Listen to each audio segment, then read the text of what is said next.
हम किरण निधि गोर लगै छी पूरा मिथिलावासी सबके। जुड़ शीतल के बहुत बहुत सब कोई के शुभकामना अछि। हम एकटा जुड़ शीतल के गीत गबै छी, अपने से बनेलहुँ हँ। आशा अछि कि नीक लागत तो लाइक कमेंट शेयर जरूर करब। तो सुनू ई गीत।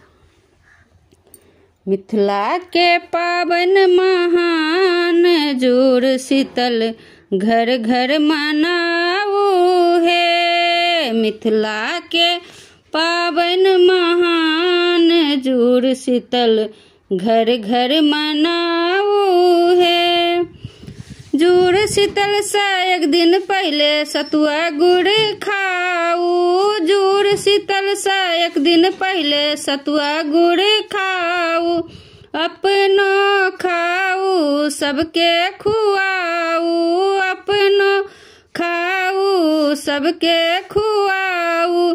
शीतल प्रेम बढ़ाऊ। जुड़ शीतल घर घर मनाऊ है। शीतल प्रेम बढ़ाऊ। जुड़ शीतल घर घर मनाऊ है। मिथिला के पावन महान जुड़ शीतल घर घर मनाऊ है। दोसर दिन भोरे भोरे कादो माटी से धुर खेल करू। दोसर दिन भोरे भोरे कादो माटी से धुर खेल करू।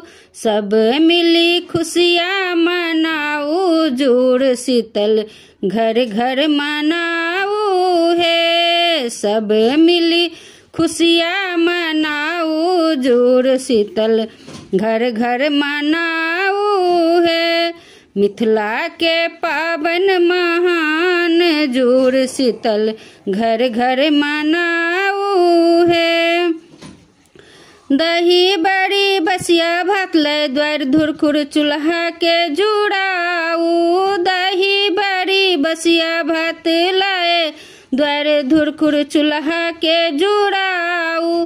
आम के चटनी चढ़ाऊ। जुड़ शीतल घर घर मनाऊ है। आम के चटनी चढ़ाऊ। जुड़ शीतल घर घर मनाऊ है। मिथिला के पावन महान जुड़ शीतल घर घर मनाऊ है। सब दिन टटका खेबे करई छी। सब दिन टटका खेबे करई छी। एक दिन बसिया खाऊ। जुड़ शीतल घर घर मनाऊ है। एक दिन बसिया खाऊ। जुड़ शीतल घर घर मनाऊ है। मिथिला के पावन महान जुड़ शीतल घर घर मनाऊ है। बसिया पैन सा सबके जुड़ाऊ। बसिया पैन सा सबके जुड़ाऊ।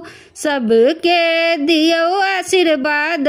जुड़ शीतल घर घर मनाऊ है।